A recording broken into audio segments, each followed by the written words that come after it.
Pues muy buenas tardes, noches. Como siempre, todos los lunes, aquí en las instalaciones del Colegio Nacional de Cirujanos Dentistas, en Pestalozzi 1117, pues abrimos una vez más, un lunes más de videoconferencias.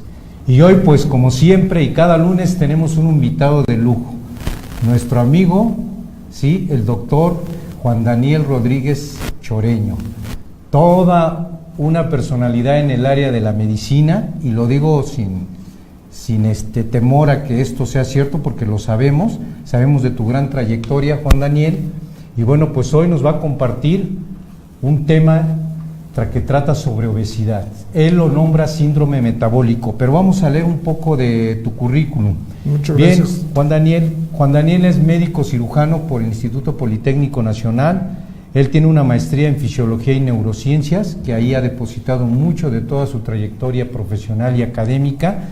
Él sin duda pues es un excelente docente y académico de varias instituciones formadoras, como es la Escuela de Medicina, la Escuela Superior de Medicina. Ha estado en la Escuela Médico Naval, una gran trayectoria ahí también, lo tuvimos como también con rango y todo, pero bueno, está de vuelta aquí en la vida civil. También en la Universidad del Ejército y Fuerza Aérea, por ahí también compartimos, en la Escuela Militar de Odontología, en la Facultad de Medicina, nuestra gran casa de estudio, la Universidad Nacional Autónoma de México, y ha sido presidente de la Academia Mexicana para el Estudio de la Obesidad, que hoy es el tema que nos invita. Y bueno, también él es certificado por la Federación Latinoamericana de Sociedades de Obesidad, y bueno, multiautor de publicaciones nacionales e internacionales. Y bueno, para no quitarte tu valioso tiempo del cual nos vas a compartir en conocimiento, bueno, pues te damos la más cordial bienvenida, Juan Daniel, a esta tu casa, el Colegio Nacional. Y bueno, al terminar haremos una pausa para que oyas preguntas que nuestros cibernautas están ahorita presenciándonos y todos aquellos que de alguna forma nos estén escuchando. Pues bienvenido. Doctor Medrano, pues muchas gracias por tu amable presentación, muchas gracias al Colegio Nacional de Cirujanos Dentistas por esta amable invitación que me hacen. Estamos a sus órdenes. Y pues vamos a empezar, si no hay claro, más. Te quedas en tu casa. Gracias, qué amable.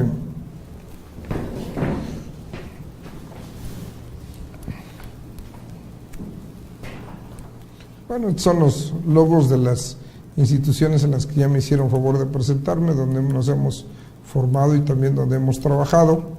Miren, hay una declaración de emergencia epidemiológica del doctor José Narro Robles, nuestro secretario de Salud y además ex rector de la Universidad Nacional Autónoma de México, ante los casos de diabetes mellitus, sobrepeso y obesidad, dado que en un año epidemiológico hubo 98.450 muertes a causa de la diabetes mellitus. Esto significa casi 100,000 muertes en un año. Significa que hay una prevalencia de 11 millones de personas con diabetes mellitus tipo 2, según la Federación Internacional de Diabetes.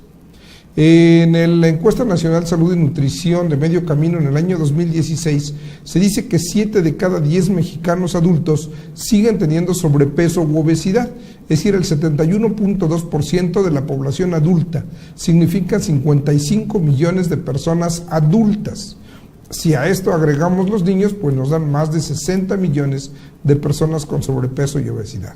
¿Y para qué se hace esta declaración de emergencia epidemiológica? Que por cierto hay que observar que es la primera declaración de emergencia epidemiológica que se hace por una enfermedad que no es aguda ni infecciosa, sino por una enfermedad crónica. Esto es para fortalecer y apuntalar las acciones de la Estrategia Nacional para la Prevención y Control del Sobrepeso, la Obesidad y la Diabetes. Bueno, pues miren, para empezar con la fisiopatología de nuestra enfermedad, pues hay que hablar primero de un tema que es la resistencia a la insulina, y la consideramos el gran desencadenante. Esto significa que en la fisiopatología del síndrome metabólico, pues primero vamos a iniciar con la obesidad abdominal. Se dice que en la obesidad central o abdominal, pues es la precursora clínica principal. Es decir, no es la grasa de todo el organismo la que causa este problema, sino específicamente la que se tiene en el abdomen, aunque hay que recordar que histológicamente hay dos tipos, la grasa subcutánea y la grasa visceral, sobre todo la que entra en las vísceras, ¿no? Bueno, pues para recordar un poquito de historia, fíjense que ya hay antecedentes desde la época paleolítica, ¿verdad? Como estas figuras que se nos muestran en Willendorf en Viena, en Lausel, Burdeos y en Lespugue en París.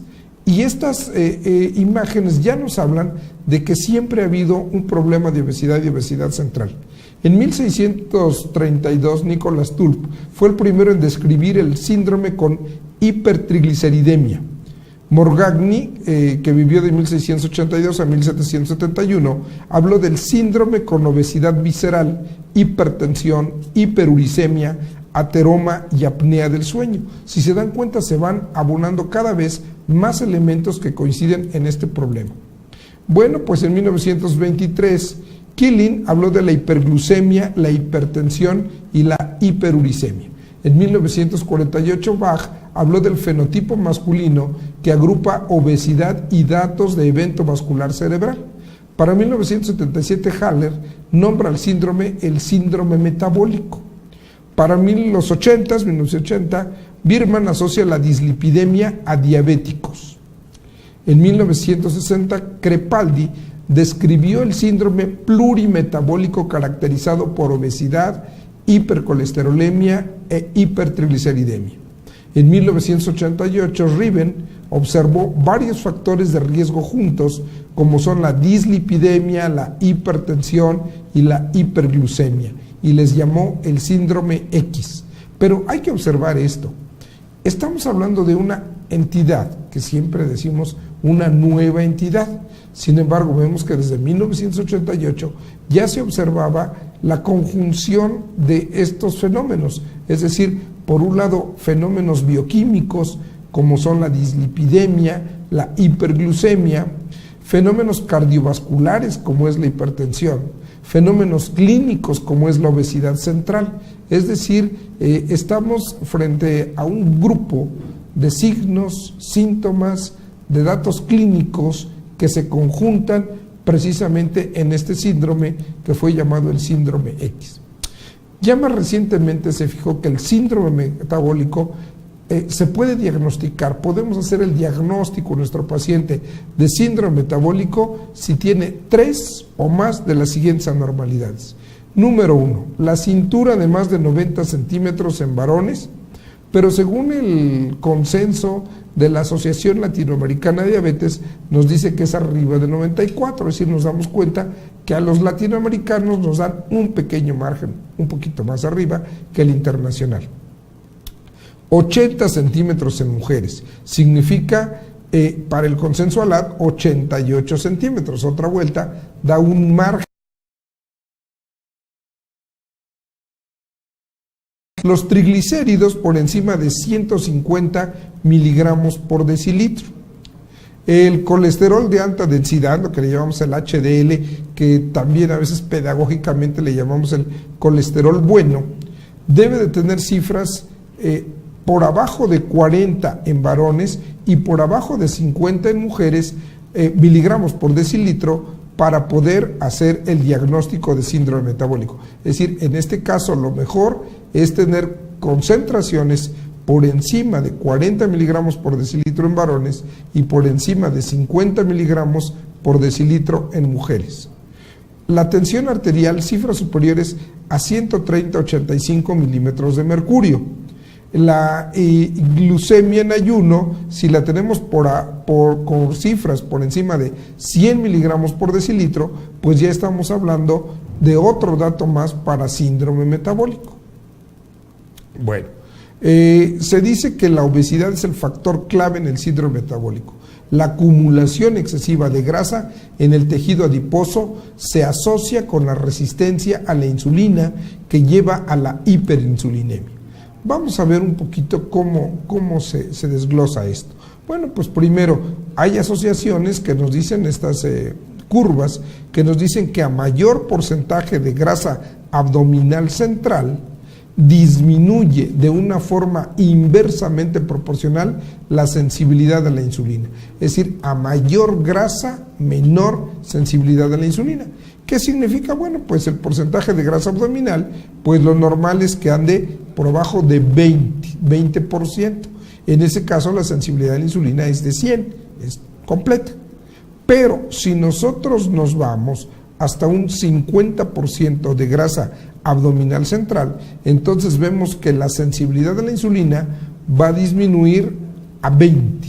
Es decir, esto es muy grave, porque entonces solamente una quinta parte del total de la sensibilidad central que se debe de tener. Bueno, pues entonces vamos agregando una pieza más del rompecabezas, ¿verdad? Obesidad abdominal y resistencia a la insulina.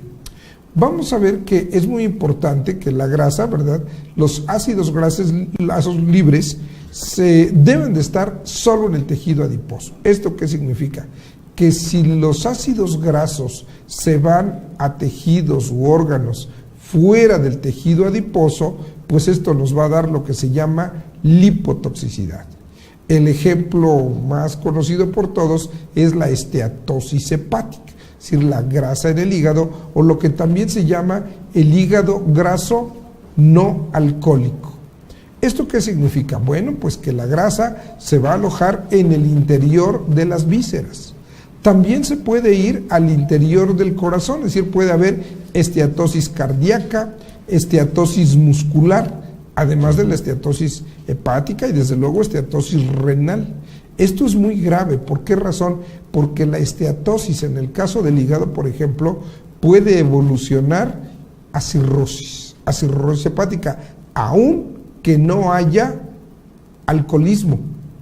Esto es algo pues realmente novedoso, porque antes de esto pues siempre considerábamos que una persona con cirrosis era una persona pues que tomaba alcohol. Sin embargo, ahora sabemos que puede haber una persona que no tome un solo gramo de alcohol, pero el solo hecho de que tenga grasa en el interior del hígado nos da esteatosis hepática que evoluciona a cirrosis. La cirrosis tiene dos opciones: el carcinoma hepático y la insuficiencia hepática. Cualquiera de las dos es causa de muerte. Entonces, fíjense que viendo un solo órgano y una sola causa, podemos hablar de muerte en el tema de la obesidad. Pero sin embargo, bueno, pues ahí no termina todo. Primero, este concepto nos debe de quedar muy claro, que es lo que se llama lipotoxicidad. Es decir, traducido a términos más populares, diríamos que nos estamos intoxicando con nuestra propia grasa.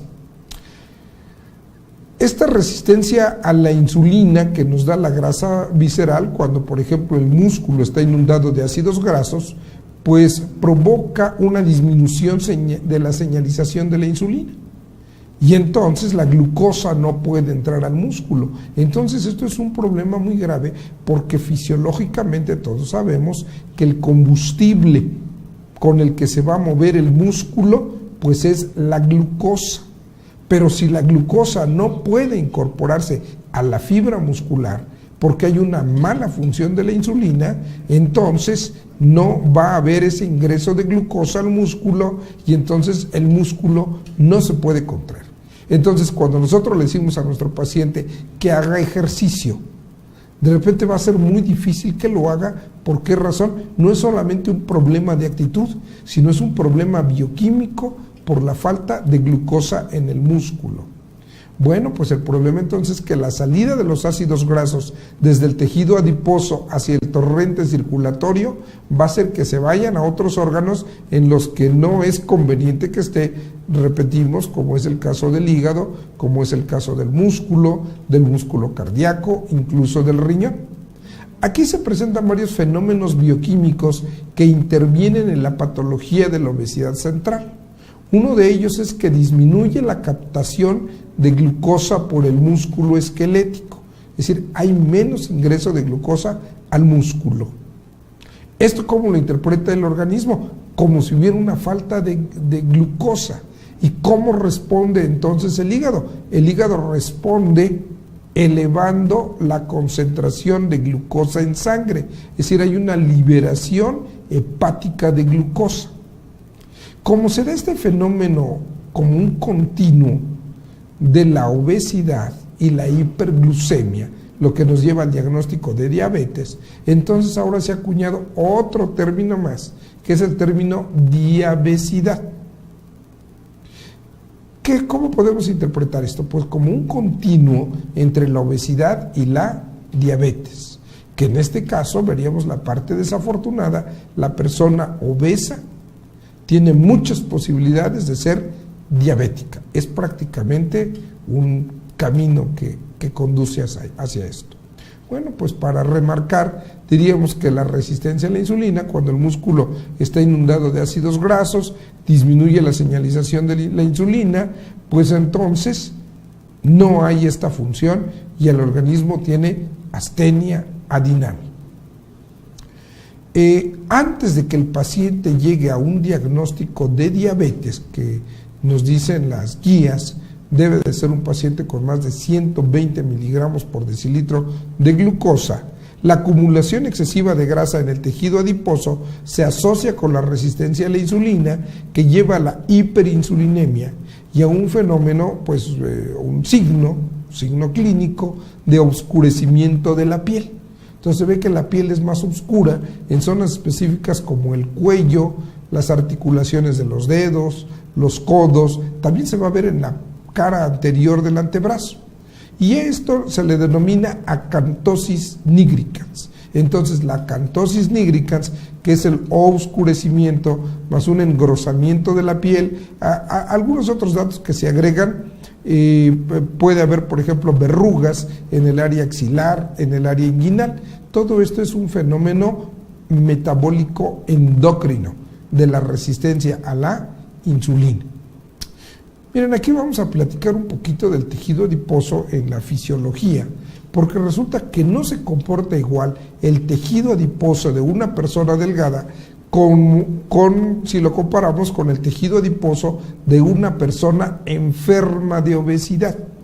Por eso subrayo el término enfermo de obesidad, porque la obesidad es una enfermedad. Por ejemplo, el tejido adiposo de las personas delgadas produce hormonas afortunadas, como es la leptina y la adiponectina. La leptina, pues por un lado, contribuye a la disminución de la ingesta, va a favorecer que se ingieran menos alimentos. Por otro lado, aumenta la sensibilidad a la insulina. La adiponectina es una de mis hormonas preferidas, porque aumenta la sensibilidad a la insulina, además de que es antiaterogénica. Pero por otro lado, tenemos que en el caso de pacientes con obesidad, la grasa, el mismo tejido adiposo, produce muchas sustancias diferentes, la mayoría de ellas que van a tener efectos negativos. Por ejemplo, se sabe que el tejido adiposo produce angiotensinógeno. Si recordamos nosotros que en la cascada de las proteínas, de las enzimas que favorecen la hipertensión, la historia empieza con el angiotensinógeno, que por acción de la renina se convierte en la angiotensina, ¿verdad? Y posteriormente la angiotensina 2, pues entonces vemos que el origen del problema está en el tejido adiposo engrosado de las personas con obesidad. Por otro lado, tenemos que también se producen moléculas que son mediadoras de la inflamación, como el factor de necrosis tumoral, la interleucina 6, la proteína C reactiva, la resistina. ¿Esto qué nos va a dar? Resistencia a la insulina.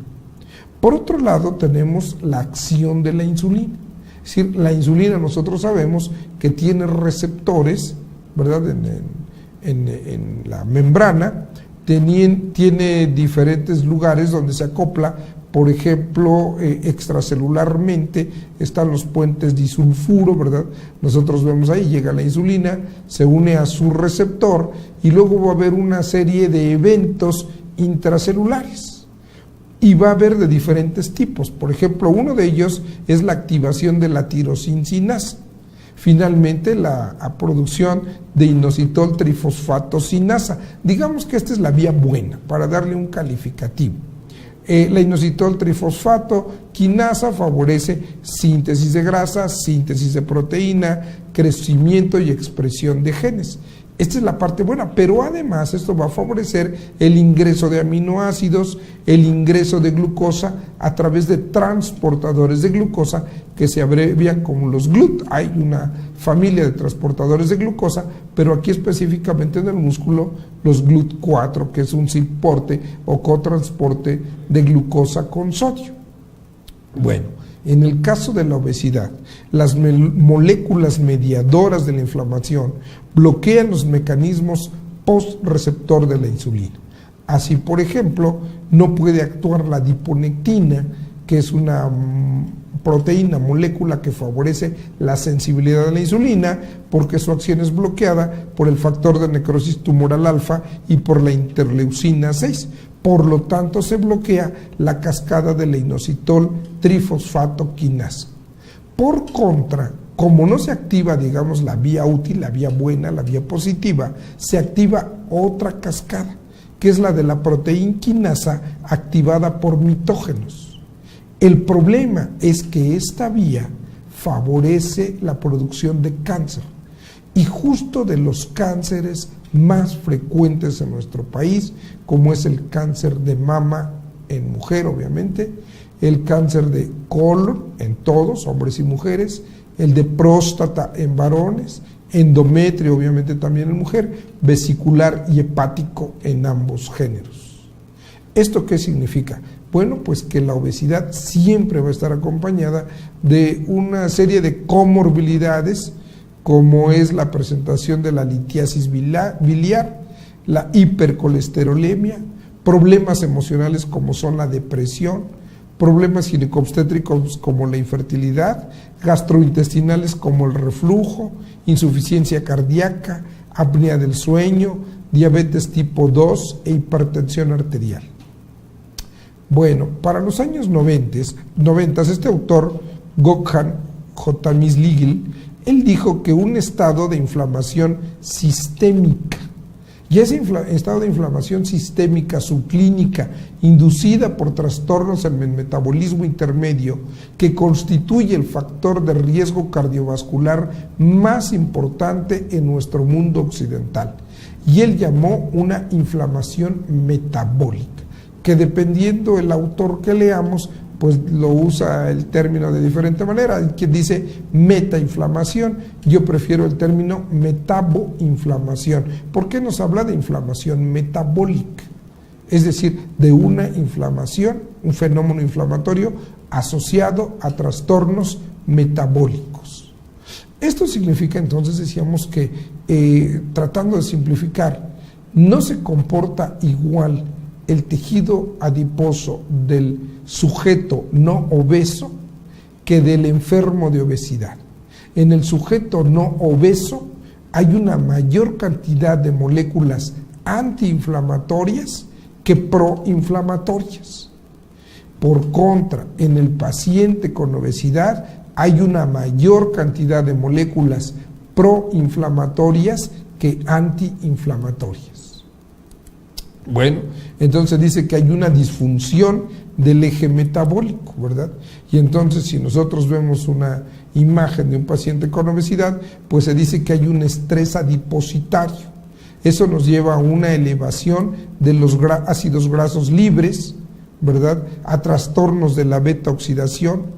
Hay una mayor cantidad de adiposinas, que son moléculas mediadoras de la inflamación, que de adiponectinas, que son las moléculas que aumentan la sensibilidad de la insulina. Por eso nos va a dar resistencia a la insulina. ¿Y esto a dónde va a afectar? Pues al hepatocito y al miocito. Bueno, pues fíjense entonces que ahora nos hablan de un concepto que también puede ser novedoso para muchos de nosotros, sobre todo los que nos graduamos antes del año 2000. ¿Por qué razón? Bueno, pues porque ahora se considera al adipocito una glándula endocrina. Esta célula típica del tejido adiposo acumula grasa, sintetiza y segrega diversas hormonas y citoquinas, ejecuta también acciones periféricas en otros órganos, donde regula la sensibilidad de la insulina, el apetito, la producción de esteroides sexuales, la reactividad vascular y otros procesos. y produce una gran cantidad de sustancias, por ejemplo la proteína adipositaria relacionada al complemento, el factor de crecimiento del endotelio vascular, el factor de crecimiento tipo insulina y el factor inhibidor de leucemia, además de otras moléculas, ya hemos citado, moléculas mediadoras de la inflamación como la interleucina 6, el factor de necrosis tumoral alfa, la proteína C reactiva. Hay una gran cantidad de moléculas que secreta el tejido adiposo. Y bueno, pues precisamente sabemos que el tejido adiposo del paciente con obesidad se comporta como un tejido adiposo con inflamación porque hay infiltración de macrófagos. Estos macrófagos que fagocitan grasa es lo que los histopatólogos les llaman células espumosas. Y estas células espumosas producen las moléculas mediadoras de la inflamación multicitadas, las vuelvo a enumerar: el factor de necrosis tumoral alfa, la interleucina 6, la proteína C reactiva. Y todo esto que nos da resistencia a la insulina.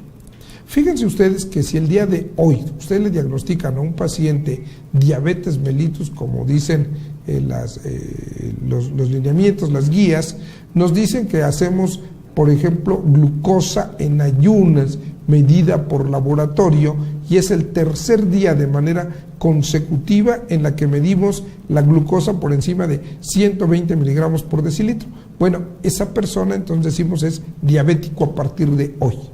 Sin embargo, hace 5 años, esta persona ya tenía elevación en su glucemia postprandial. Es decir, es más sensible la glucemia postprandial.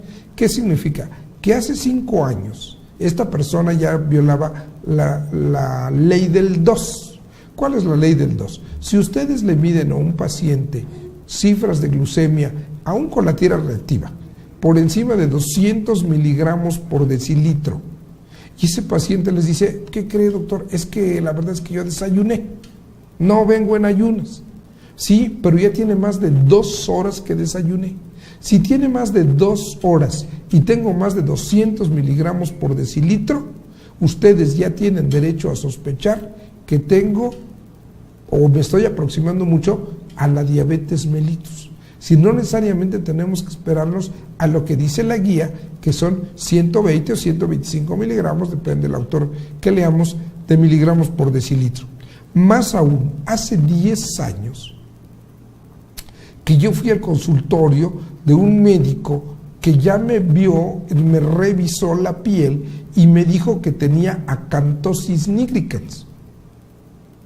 Fíjense, desde hace 10 años me pudieron haber diagnosticado este problema, que no era diabetes, pero era resistencia a la insulina. O visto al revés, nosotros ya tenemos que prender focos rojos, si no es que amarillos al menos, ¿verdad?, cuando vemos a una persona que tiene este oscurecimiento de la piel en lo que repetimos, el cuello, las articulaciones de los dedos, los codos, la presencia de verrugas en el área axilar o inguinal o en el mismo cuello, y entonces ya podemos hacer nuestro diagnóstico de resistencia a la insulina, acanthosis nigricans, y a algunos médicos prefieren, a otros no les gusta el término de prediabetes.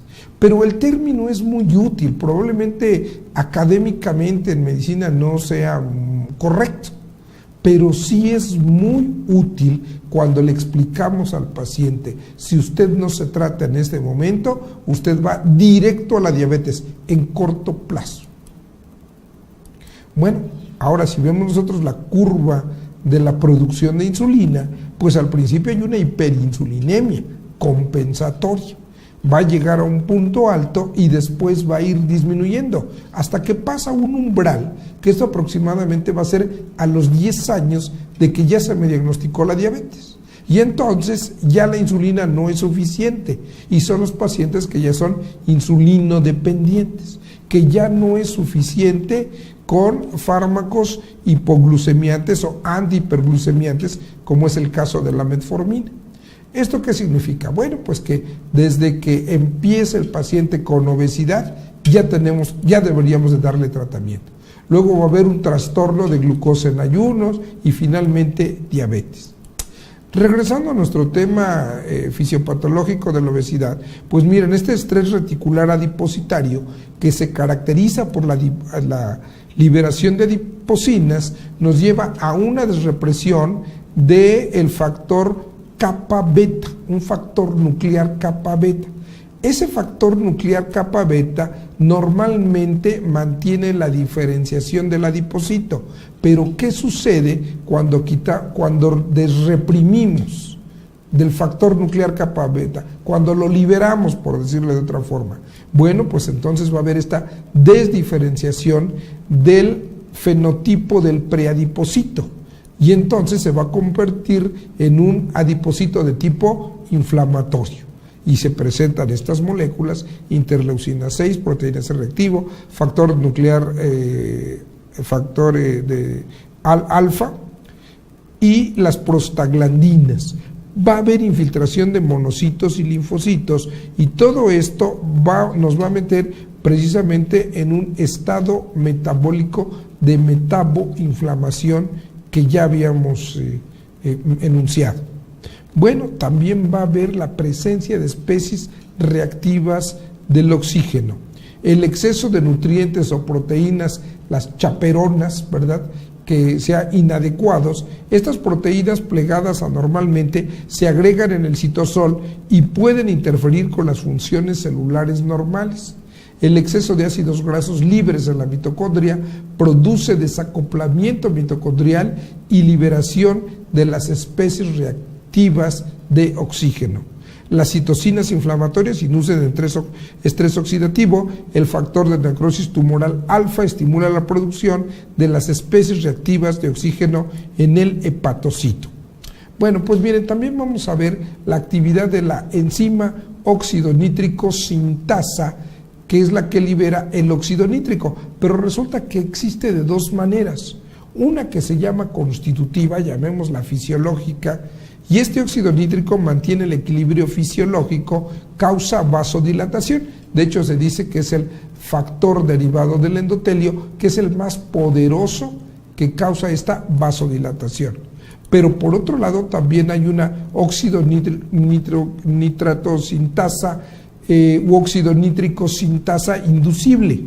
Esta va a llevarnos a condiciones de un estímulo inflamatorio que nos causa una inestabilidad hemodinámica, libera el óxido nítrico, pero diríamos, que va a tener propiedades citotóxicas y que va a afectar a la respiración mitocondrial y por eso va a causar el desacoplamiento de la fosforilación oxidativa. Hay alteración del ADN y liberación de los radicales libres de oxígeno. Estas acciones tóxicas nos llevan a la liberación de peroxinitritos. Todo esto, estos radicales libres de oxígeno, pues es lo que nos van a dar precisamente estas moléculas de oxidación, que van a afectar muchos de los tejidos, muchos de las células, de los órganos, ¿verdad? Bueno, hay más en todo este síndrome metabólico, por eso se llama síndrome, como dicen las definiciones, conjunto de signos, de síntomas, ¿verdad?, que van a tener, en este caso, una playa de datos que vamos a ver en el paciente. Por ejemplo, vamos a ver que va a haber fenómenos protrombóticos. ¿Por qué razón? Porque lo normal es que haya poco inhibidor del activador del plasminógeno. Cuando hay poco inhibidor del activador del plasminógeno, el plasminógeno se transforma en plasmina. Nosotros recordamos que la plasmina degrada la fibrina, por eso pedagógicamente aquí ponemos como una tijerita que está cortando la fibrina, porque cuando hay un evento por ahí de coagulación, pues la fibrina, ¿verdad?, va a cortar, va a ser degradada por la plasmina y esto favorece que se restablezca el flujo sanguíneo. Pero ¿qué sucede en el paciente con obesidad? Bueno, pues hay un estado protrombótico porque hay una elevación del inhibidor del activador del plasminógeno. Por lo tanto, el plasminógeno no se transforma en plasmina. Entonces la plasmina ya no degrada la fibrina, y como no se degrada la fibrina, se forma y mantiene el coágulo, y eso favorece el evento vascular cerebral. Bueno, pues hay más aún. Habíamos citado que el angiotensinógeno se produce en el tejido adiposo de las personas enfermas de obesidad. Si recordamos nosotros que el angiotensinógeno, cuando pasa por el riñón, sufre la acción de la renina le corta un decapéptido, ¿verdad?, que se llama angiotensina 1, luego actúa sobre la enzima convertidora de la angiotensina, que es una dipeptidilpeptidasa, le corta 2 aminoácidos, la transforma como angiotensina 2. La angiotensina 2 causa vasoconstricción, pero además tiene otro efecto. Se dirige a la zona glomerular de la corteza de las suprarrenales y allí produce la liberación de aldosterona. La aldosterona retiene sodio y agua y excreta potasio. Pero si está acelerada esta cascada, entonces estamos hablando de que está incrementado el sistema renina, angiotensina, aldosterona, y esto como consecuencia nos lleva a la hipertensión arterial.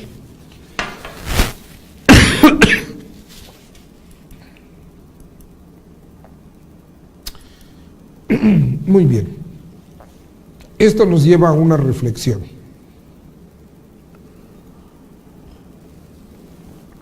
¿La hipertensión es secundaria a la obesidad abdominal y al síndrome metabólico?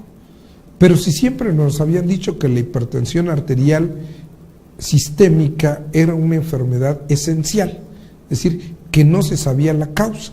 Sin embargo, creo que ahora tenemos una aproximación fisiológica bastante consistente, porque la hipertensión la podríamos considerar secundaria a la obesidad y al síndrome metabólico.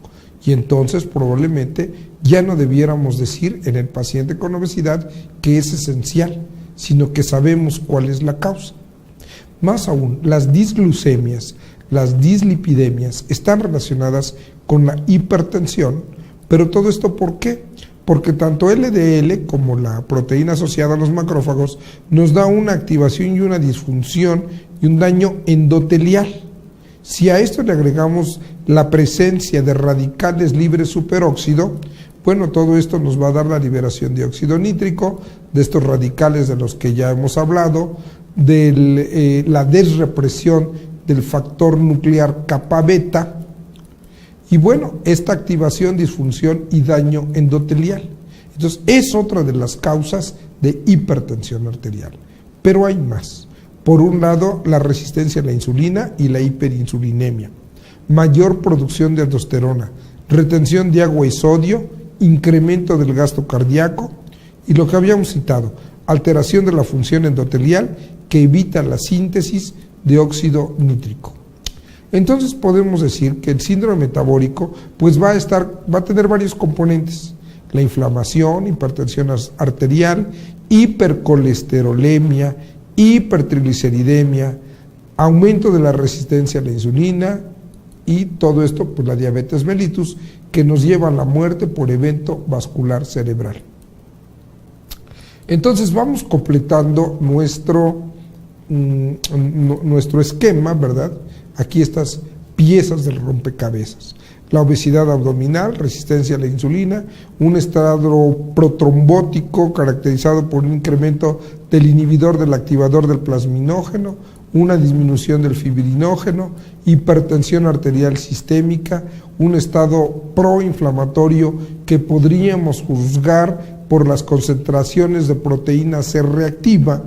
Hay que pedirle en el laboratorio, así como proteína C reactiva de alta sensibilidad.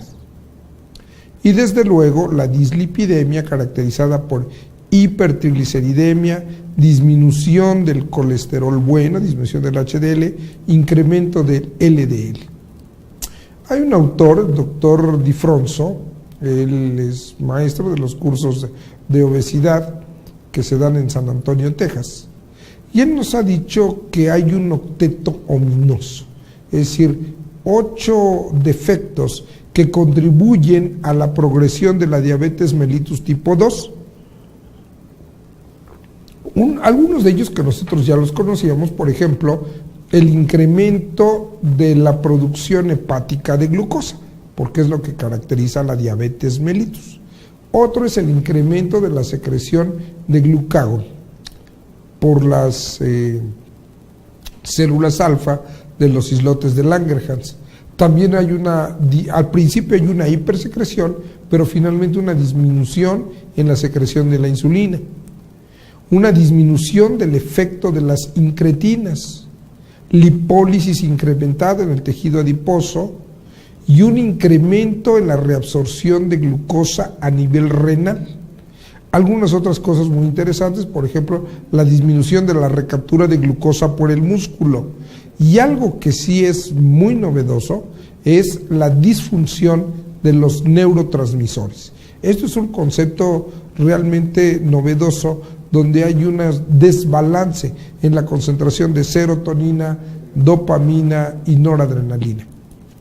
Bueno, pues nosotros ¿qué tenemos que hacer como terapeutas? Pues procurar que disminuya el paciente, el peso. Es muy difícil decir vamos a llevar al paciente al peso ideal, es prácticamente una utopía. Pero ¿qué sí podemos hacer? Intentar la disminución del 10% de la pérdida del peso en 6 meses. Es decir, el paciente va a disminuir 10% de su peso, se lo tenemos que marcar como un objetivo realizable, alcanzable por un paciente real en 6 meses de peso. ¿Qué ventaja va a tener con esto? Pues una disminución del 30% de la pérdida de tejido adiposo visceral. Esa es una buena noticia, porque bueno, podría bajar la grasa de otras regiones anatómicas, pero afortunadamente la que disminuye primero cuando ponemos a un paciente en restricción calórica y hacer ejercicio, pues es la disminución de la grasa visceral en un 30%. ¿Esto qué beneficios nos va a dar? Pues nos va a dar el perfil lipídico que mejore, de un estado deteriorado a un estado mejorado. Una sensibilidad a la insulina mejorada. La insulinemia y la glicemia mucho mejor. Disminuye la susceptibilidad a la trombosis, disminuye los síntomas de inflamación, la función endotelial mejora y el riesgo cardiovascular es mucho más bajo en un paciente que ha disminuido, aunque sea, vamos a decir, solamente el 10% de su peso. Entonces tenemos que hacernos una pregunta. ¿Es posible prevenir el síndrome metabólico? Y bueno, se dice que existen pruebas de screening para identificar pacientes de alto riesgo para desarrollar la enfermedad. Hay un largo periodo asintomático en la historia natural de la enfermedad donde es posible intervenir, pero curiosamente es difícil desde el punto de vista terapéutico, porque es cuando el paciente dice, no me duele nada, doctor, usted dice que estoy obeso, que tengo síndrome metabólico, que tengo resistencia a la insulina, pero la verdad es que no me duele nada. Bueno, pues esa fase, curiosamente, es donde es posible intervenir y desde donde es posible evitar que inclusive llegue a la diabetes. Es posible establecer intervenciones efectivas de diferentes tipos. Entonces decimos, no solo es posible, es absolutamente necesario. ¿Y cuáles van a ser sus obligaciones? El target, digamos, el objetivo principal. Uno es disminuir el colesterol, disminuir los triglicéridos, disminuir la resistencia a la insulina.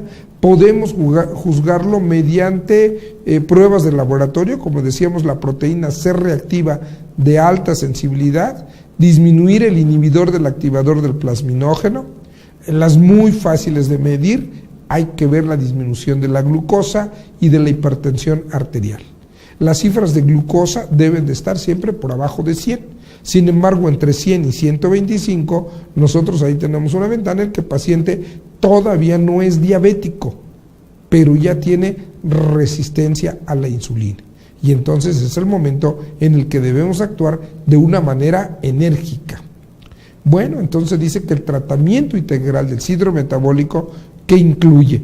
Pues todas las opciones terapéuticas que estén a nuestro alcance. No es una de ellas, es la combinación de todas. nutrición, ejercicio, modificar el estilo de vida, de preferencia mediante apoyo psicológico y desde luego el uso de fármacos. Cuando el paciente está en un estado ya muy grave, bueno, pues estos pacientes con índice de masa corporal por encima de 35 sin comorbilidad, más bien de 35 si ya tienen una comorbilidad asociada, o de 40 sin comorbilidad, son candidatos a cirugía. Hay aproximadamente 10 técnicas quirúrgicas, pero hay datos muy interesantes. La bibliografía nos dice que puede haber remisión de la diabetes mellitus tipo 2 en pacientes después de diferentes tipos de cirugía bariátrica. Quiero llamar la atención sobre esto. Normalmente nos dicen, es que la diabetes no se cura, solo se controla. Sin embargo, hay datos de bibliografía muy serios que nos dicen remisión de la diabetes tipo 2, es decir, sin el uso de fármacos ni hipoglucemiantes ni antihiperglucemiantes, completamente el paciente regresa a sus cifras normales de glucosa después de diferentes tipos de cirugía bariátrica. Es decir, ¿qué es lo muy importante aquí? Bajar drásticamente de peso al paciente. Claro, decíamos, los pacientes sometidos a cirugía bariátrica no son pacientes moderados, sino son pacientes ya con una obesidad mórbida. Bueno, pero por contra, si nuestros pacientes todavía no están en ese tipo de obesidad mórbida, pues podemos usar algunas estrategias farmacológicas, por el ejemplo, el uso de las biguanidas, la más conocida de todas, la metformina, que reduce el nivel de glucosa en pacientes diabéticos, mientras que a diferencia de las sulfonilureas, no causa una reducción de los niveles de glucosa en sujetos normoglucémicos. Es decir, no es hipoglucemiante, sino se dice que es anti-hiperglucemia, es decir, evita la hiperglucemia. Es muy importante que el paciente se esté checando la glucosa, al menos con el glucómetro que tenemos ahí en el consultorio. Ahora en muchas de las farmacias por 10, 15 pesos nos hacen la medición de la glucosa. Es importante que el paciente vaya en ayuno absoluto para que no nos dé datos falsos. La acción antihiperglucémica es debida principalmente a su mecanismo de acción en sitios extrapancreáticos. Bueno, otro tipo de fármacos del que también nosotros hablamos mucho son los fármacos antiobesidad. Y hay una clasificación, ¿verdad? Y de hecho se prescriben de acuerdo a la comorbilidad asociada. Por ejemplo, si el paciente va a ser sometido a cirugía, no es necesariamente cirugía bariátrica, aunque aquí lo dice el cuadrito, puede ser cirugía de cualquier tipo. Hay pacientes que van a ser sometidos a cirugía ginecológica, a cirugía ortopédica. Bueno, pues ahí el fármaco más recomendado es la fentermina. Si nuestro paciente ya padece hipertensión arterial, el fármaco de primera elección es la anfepramona, que por su nombre químico se llama dietilpropión. Si nuestro paciente tiene sobre todo hipertrigliceridemia, el fármaco de primera elección es el clobenzorex.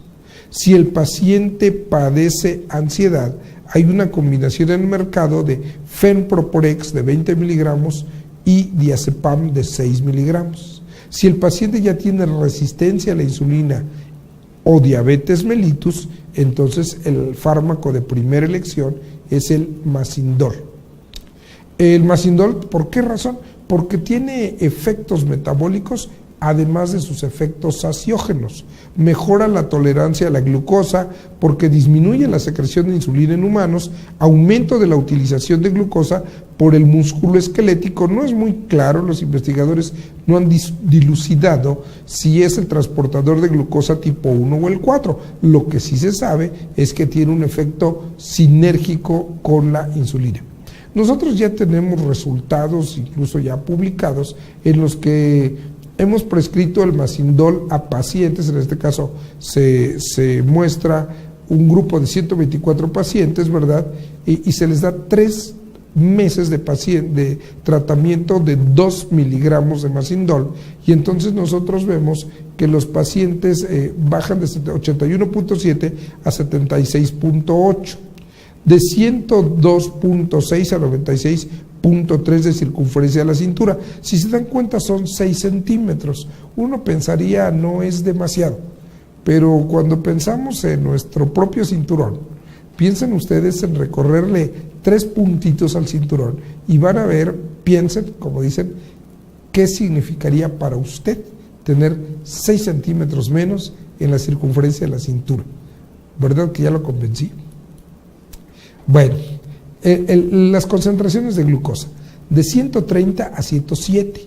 Fíjense que diríamos que este grupo de pacientes lo pasamos de datos de hiperglucemia compatible con diabetes a datos no normales, porque debiera estar abajo de 100, pero entonces muy próximos a los 107, que significaría resistencia a la insulina.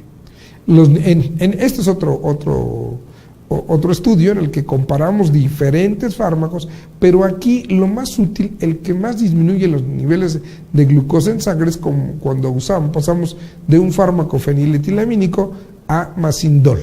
También disminuimos los niveles de triglicéridos en sangre. Y las últimas 5 diapositivas, porque aquí ya me están señalando que ya estamos cerca del tiempo de la charla, pues son las diapositivas para estimular nuestra imaginación y hacernos reflexionar que combatir el sobrepeso es prevenir la obesidad. Aquí tenemos una paciente que tiene sobrepeso y tiene 2 opciones: seguir comiendo sus pastelitos y va a quedar por la ruta roja, o tomar nutrición, ejercicio, apoyo psicológico, es decir, cambio en el estilo de vida, y un fármaco, y entonces seguimos la línea azul. Usted decide hacia dónde quiere llevar a su paciente. Combatir la obesidad es prevenir la resistencia a la insulina. Doctores, por favor, atiéndanme ahorita, que solamente traigo resistencia a la insulina, y no cuando ya tenga el pie diabético. Sin embargo, combatir la obesidad es prevenir la diabetes. Combatir la obesidad es prevenir las comorbilidades. Aquí se alteran todas las articulaciones de carga. Tratar la obesidad es prevenir el evento vascular cerebral. Halle puerto en navegante y la salud del enfermo. Agradezco mucho al Colegio Nacional de Cirujanos Dentistas su amable invitación. Muchas gracias.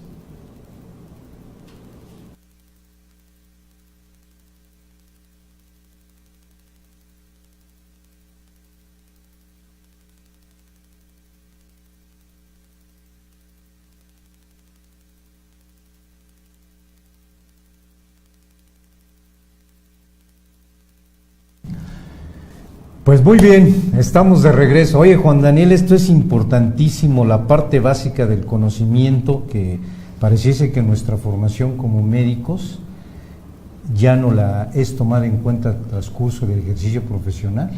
Sin embargo, sea cual sea el área médica y disciplinar, esto lo debemos de saber. En el caso de los médicos, bueno, pues siempre el compromiso de estudio. Nosotros como cirujanos dentistas, tal vez esto dijéramos, yo no lo voy a tratar, pero si hay una obligación, pienso yo, el ver ese tipo de síndrome, de signos y síntomas, como los mencionábamos, donde nos dan una luz preventiva para entonces hacer una referencia por la salud del paciente, ya que de alguna forma también tenemos pacientes con sobrepeso. Mira, hay un sinfín de preguntas aquí, pero traté yo de concentrarlas en ellas, en la parte muy básica de ello. Vamos a dar lectura a una de ellas. Dice, ¿cuál es el principal fenómeno desencadenante de síndrome metabólico? Bueno, pues el primero es la obesidad central, el acúmulo de grasa, pero específicamente en el área abdominal, ¿verdad? Decíamos que es la del área abdominal porque es la grasa visceral. Es decir, esa es la grasa que debemos de tratar a toda costa de disminuir. Muy bien. Y bueno, pues ya hablando de obesidad, ¿con qué frecuencia nuestra población mexicana hoy por hoy, nos hablabas de estadísticas? 7 de cada 10. 7 de cada 10 mexicanos padecemos sobrepeso u obesidad. ¿Hay alguna frecuencia por género? Sí, es un poquito más alta la obesidad como tal en la mujer, y en el caso del sobrepeso es un poquito más alta en el varón, pero la mujer padece más obesidad que el varón y el varón padece más sobrepeso que la mujer. ¿Tendrá que ver con su aspecto fisiológico, fisiopatológico? Sí, hormonal? desde luego que sí. Tiene que ver mucho también los aspectos hormonales. Digo, el varón en general, en promedio de nuestra población, hace más ejercicio. De hecho, para el varón es más fácil bajar de peso que para la mujer. Pero obviamente todos tenemos que entrar en tratamientos con todo esto que hemos dicho, nutrición, ejercicio, apoyo psicológico para el cambio del estilo de vida y desde luego el apoyo con fármacos. Pero bueno, precisamente ahora quisimos mencionar esto de que es importante que se trate todo porque hay un desconocimiento y a veces hasta una satanización de estos fármacos, ¿verdad? Para las personas que no los conocen bien, como todo, ¿no? Claro. La falta de conocimiento nos lleva a especular sin tener un conocimiento a fondo de su mecanismo de acción, de sus... Todo tenemos que saberlo, ¿no? Los efectos adversos, colaterales, efectos secundarios, los que estudiamos, todo lo que estudiamos en farmacología. Al final, yo creo todos los medicamentos en un uso irracional traen efectos colaterales sobre órganos. Entonces, ese es un padecimiento que debe de ser vigilado estrictamente por su médico tratante. Así es. Y bueno, y seguido con toda esta multidisciplina, porque como dices, es un todo, no es una sola terapia, un solo tratamiento a seguir. Correcto. Bueno, también nos hacen algunas preguntas sobre, tú que estás relacionado con el aspecto odontológico, con tantos años que te hemos tenido muy cerca, y ¿qué efectos colaterales normalmente ante padecer síndrome metabólico sabes tú sobre cavidad oral? Bueno, pues muchos, ¿no? Desde la periodontitis que puede haber en el paciente, el aumento de caries dental, todas estas alteraciones del sistema inmunológico favorecen la aparición precisamente de caries de infecciones orales, ¿no? Sería muy recomendable que el cirujano dentista, bueno, a través de tu información, esta plática, bueno, tomáramos en cuenta todo ello, porque en un momento dado, al atender un paciente con obesidad o sobrepeso, le pidiéramos también que hubiera esa interrelación con el médico, ¿verdad? Sí, por supuesto, digo, y el cirujano dentista pues tiene la capacidad, todos en todas las escuelas se dan temas de bioquímica, de fisiología, es decir, todo el mundo puede mandar a hacer un estudio de un perfil metabólico a los pacientes y medirle al menos cosas muy básicas, la glucosa, el colesterol, los triglicéridos, y todos podemos y debemos hacer el diagnóstico de síndrome metabólico. Claro. Y si ya estableciste el diagnóstico de síndrome metabólico, pues darle el tratamiento o derivarlo a los médicos que tienen al médico que tiene además esta formación específica, porque no todos los médicos tienen la formación específica de tratamiento de obesidad. Esa es una de las preguntas, fíjate que a Suma nos comentaban que quién era el profesional de la salud indicado para diagnosticar este tipo de padecimientos y tratarlos. Bueno, mira, de hecho yo diría que son los médicos que tienen la formación en obesidad. Ahora ya damos cursos, diplomados, tendríamos que decir, por ejemplo, todavía en la anterior norma oficial mexicana señalaba que si el paciente tenía problemas endocrinos, pues hay que mandarlo al endocrinólogo, pero la verdad es que por nuestro sistema de salud médico el número de endocrinólogos es prácticamente insuficiente y a ellos tendríamos que dejarles solo los casos muy complicados. Tendrían que ser todos los médicos que tienen al menos un diplomado en esta área. Bien, y bueno, pues tú nos estás dejando tus datos y qué mejor, ¿verdad? Consultarte a ti y hacer esa famosa interconsulta referencia. Bueno, ya nos has mencionado, es una de las preguntas que nos dicen que cuáles son las recomendaciones básicas para evitar padecer pues síndrome metabólico, ¿no? Y con ello pues todo lo que desencadena. Ya nos hablabas de un estilo de vida, nos hablabas de un apoyo psicológico muy importante, ¿verdad? Porque por ahí decía la medicina hipocrática que al final no hay una enfermedad que su origen no se dé a través de las emociones. En el caso de obesidad pareciese que también es mucho más importante de lo que pensábamos. Sí. Antes pensábamos que nada más era una especie de gusto, de afinidad. Resulta que ahora se sabe que si se le enfrenta como una adicción por los alimentos, se tienen muchos mejores resultados, ¿no? Es decir, pensemos ni siquiera en un paciente, ¿no? Piensa en alguien que esté cerca de tu casa, y una persona entre más edad tenga, piensa en una tía, alguien así, que le digas, oiga, tiene que dejar de comer pan, Y te va a decir, no, ¿cómo? Pues si yo toda la vida he desayunado comiendo mi pan, ¿no? Mi atole, mi leche, chocolatito con pan. Y ahora decirle que deje de comer pan, pues puede ser una agresión a su estilo de vida. Sin embargo, aquí lo que tenemos que ser, pues como en todo, ¿no? Inteligentes y saber por dónde le entramos y decir, bueno, que el pan que tiene que comer es el pan integral. Ay, el que tiene fibra, el doble fibra o el que tiene granos, entre más granos tenga, mejor. Hablabas, digo, todos nos encanta de alguna forma un poco de los alimentos variar, ¿verdad? Muchas veces se dice que una persona delgada no puede estar expuesto a un síndrome metabólico. ¿Tú qué opinas sobre eso? Como una persona de complexión delgada, que aparentemente, pero pues no tenga malos hábitos alimenticios, donde hay unos prolongados, donde se vuelve obsesivo llegando a esto. ¿Crees que lo pueda presentar? No, bueno, una persona delgada es mucho más difícil. Sin embargo, hay personas que aparentemente tienen un biotipo delgado, sin embargo tienen acumulación de grasa abdominal, ¿no? Y eso, aunque no sea una obesidad muy generalizada o muy obvia, sí hay que checar esta parte, ¿no? Ahora ya con la tecnología hay muchos estudios, hay un estudio de rayos X de baja intensidad en el que se puede ver en qué parte está la grasa. Si está acumulada en el área abdominal, pues aunque su complexión sea aparentemente delgada, te puede dar datos de resistencia a la insulina. Sí, efectivamente, porque esto es muy común en la gente delgada que inclusive se vuelve deportista de fin de semana, pero pues la famosa cerveza, ¿no? Sí, ándale, sí. Y entonces dice, pues no estoy gordo, no tengo por qué. Sin embargo, empieza a presentar situaciones de triglicéridos altos, sin embargo, eso con es. glucosa. Sí, porque también hay alteración bioquímica, no es solamente la obesidad, sino también hay alteraciones bioquímicas que te dan hipertriglicéridos y también hay delgados con colesterol elevado y delgados con glucosa elevada, pero no es la mayoría, la gran mayoría son obesos y en nuestro país tenemos el 70% de personas con sobrepeso y obesidad. Pues sí, definitivamente la responsabilidad médica hoy por hoy del grupo de profesionales de la salud, pues coadyuvar en la atención de un paciente es el compromiso, ¿verdad? Multidisciplinario.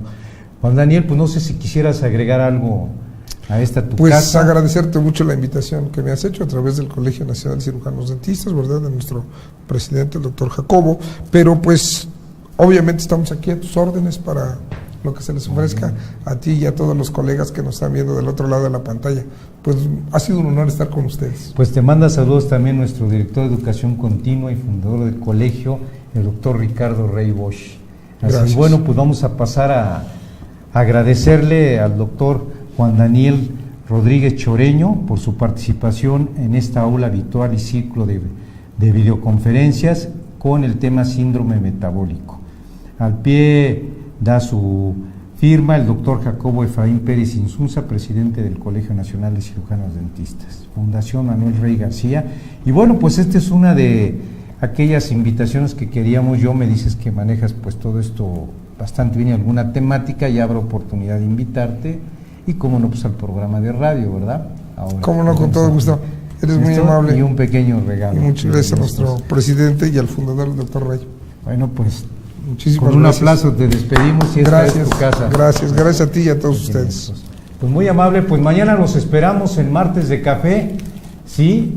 Y bueno, pues la próxima semana otra vez con este nuevo ciclo de videoconferencias, siempre con temas multidisciplinares, como pueden ver. No nos abocamos al área odontológica, sino somos una apertura al conocimiento, a la ciencia y a la cultura. Pues muy buenas noches y nos vemos pronto.